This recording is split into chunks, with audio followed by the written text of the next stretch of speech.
This is Steve Zeltzer with WorkWeek, and I'm with Richard Hooker, who's Secretary-Treasurer of Teamsters Local 623 in Philadelphia.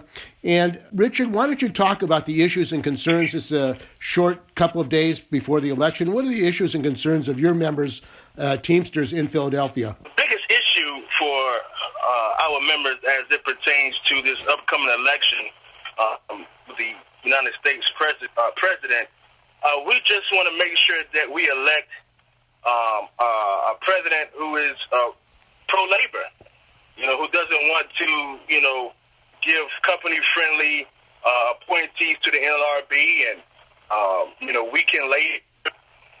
And so we want to make sure that we elect a person who will strengthen labor, progress labor, and make sure that we can continue to take care of our families, not only now, but in the future. So that's a big issue for us because, as you well know, the current occupant of the White House has weakened labor and appointed, company-friendly people to the NLRB and making it harder for our stewards to do their job. And when you have companies who just dominate the work, which they all do, you want to make sure that you have friends in high places that's going to help you continue to strengthen labor laws and strengthen the working class because, without the working class, then there is no America. And so we need to make sure that we continue to keep putting pressure on labor laws and people who are in the legislative bodies who control those laws. And we're speaking to Richard Hooker. He's Secretary-Treasurer of Teamsters Local 623. Now, Richard, you were recently elected as part of an upsurge in your local, and you had a campaign, 623 Lives Matter. What was that all about, your campaign in the union for rank-and-file control in your local? Well, a lot has changed since I started working for UPS and becoming a 63 Teamster. When I first started, it was a lot of, older members and, Caucasian members. But now that has changed dramatically. Now there's more young members, a lot of Generation X and Generation Z. A lot of the older members have now retired. So now we have this new group who this is their first union job. Some of them don't even know what a union is. And so what we wanted to do was appeal to those younger workers because, in the next 10, 15 years, these members will now be the senior members. So we need to engage with them. And so what we did was we tried to use everything that's going on in the country as far as the Lives Matter movement that you see. And by myself being African-American, and, being the first African-American person to lead this 100-year local, we knew that race was going to be an issue. So instead of just dancing around the problem of race and dealing with it, we just hit it head on. Hey, listen, 623 Lives Matter. I understand that it has some, some connotations with the Black Lives Matter movement, but the 623 Lives Matter movement was based on the members of 623, their families, the future of 623. The future of 623 lives, they matter. The current 623 lives matter. And so what we did was we just built around that movement, and we just stayed at it. We stayed active. We were visible. We changed the bylaws to make it more transparent of the things that go on in our local, so there won't be no second guessing or questions about what the leadership is doing, where it be finances or contracts or political aspirations or whatever the case may be. We just use that moniker to grab the attention of the younger members and to let the older, more seasoned seniority members understand that, hey, listen, we understand that this is something new with the race thing, but we can either stand on the sideline and keep letting the company dominate us and letting the leaders just take our money and not doing the work, or we could just say, hey, okay, Hooker, I understand that you're African-American. This is the first time this ever happened in this local, but we're going to stand behind your message, your vision, along with your team, and we're going to give you guys a chance. And that's what happened. And when you say 623 Lives Matter, is that connected as well to the situation of UPS workers as far as COVID and protecting health and safety on the job?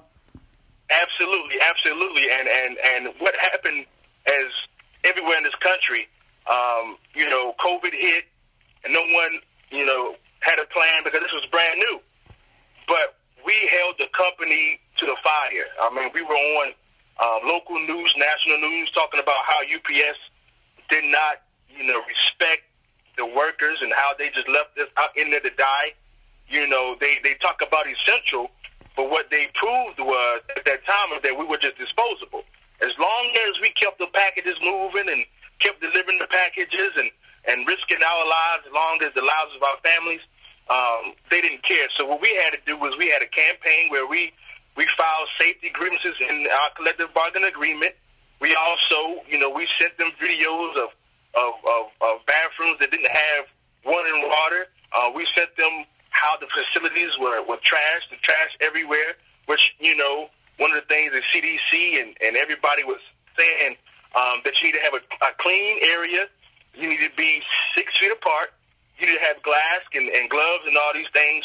And at the time, UPS refused to provide us these things. And no matter how much we filed those grievances, they didn't care. So what we did was we put them on blast. We had their feet to the fire. We told NBC. We've been on social media with social media outlets, with social media news, and we constantly just told them, hey, we're not going anywhere. We're keeping this country running as well as this company, and they need to do the right thing by our members, because it's not just the members putting their life on the line. They're also are putting their family lives, because they're out here in this COVID environment delivering these packages to people who they don't know who may have it, and then they're taking it back home. So when the company does not respect that, then it's up to us to make sure that they do the right thing by not only the member, but also the member's family. And the UPS is unionized, and yet there's two-tier. You made the issue of two-tier important, and you have these gig workers, delivery workers who don't even have a union. What do you feel about these workers who are basically substandard conditions, who are doing delivery work and yet do not have any representation?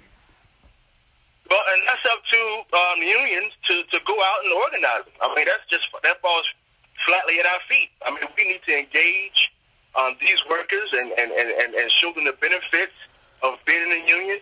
And we also need to carry our current members alongside of to show the non-union workers the example of what a union wage worker looks like.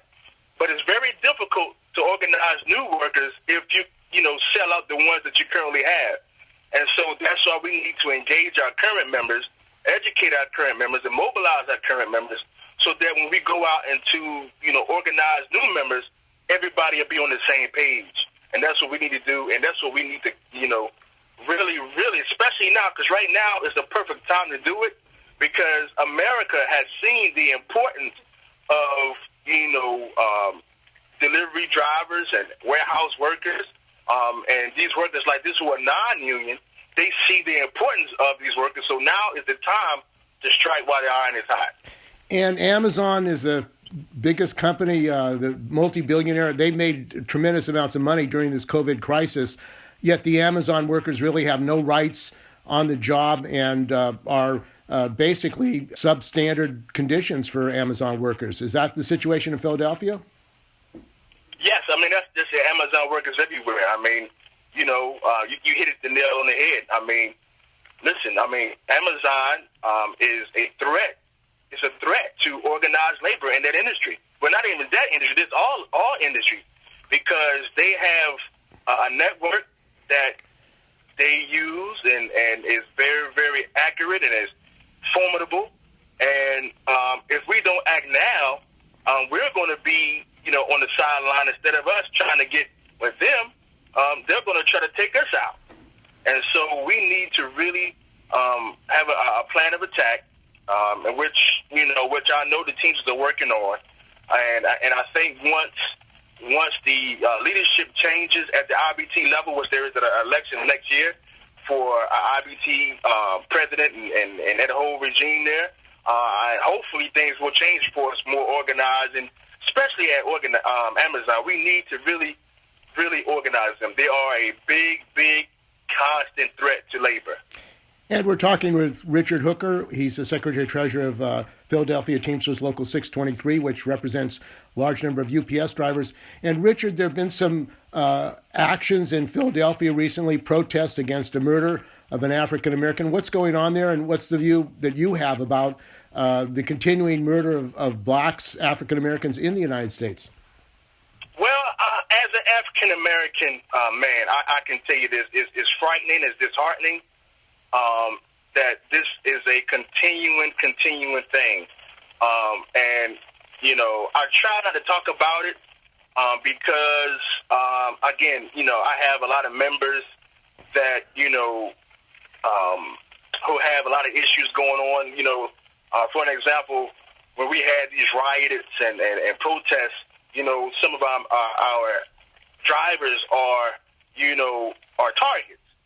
And so I try to be, as compassionate about what they do without putting my own emotions into this. But, outside of that, it is disheartening to see this constantly happen.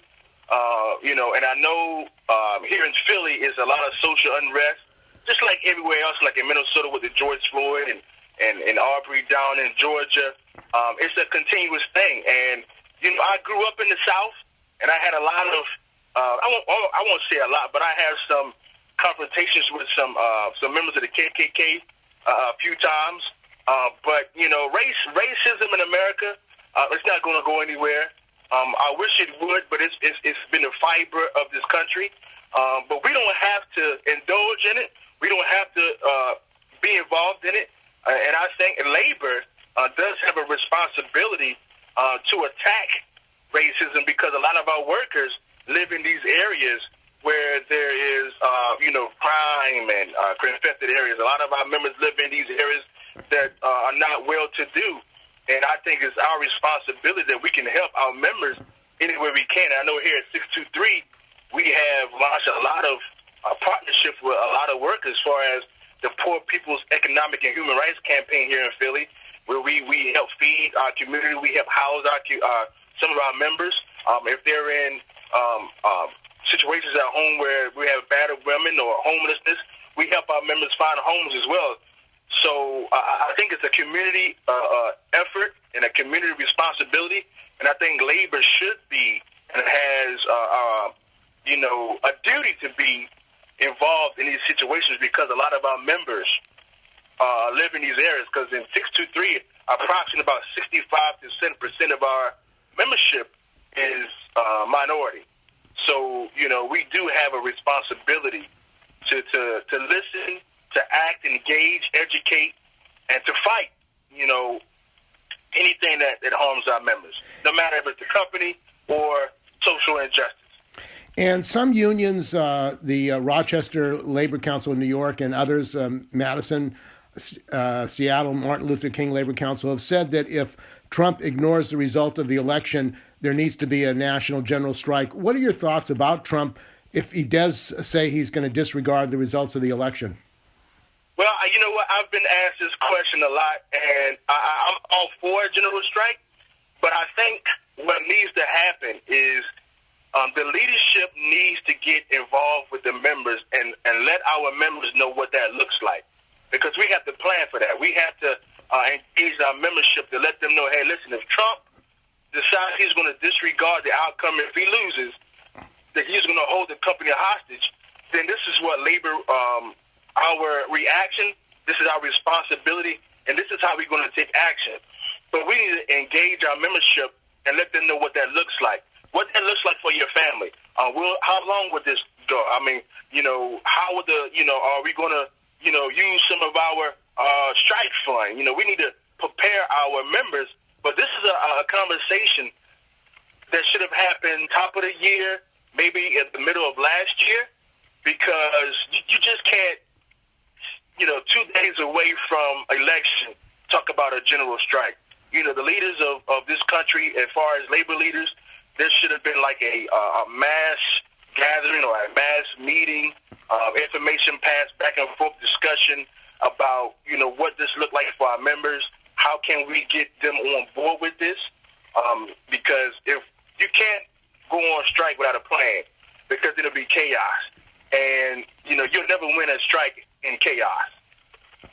Okay, well, I want to thank you very much for joining us. We've been talking with Richard Hooker.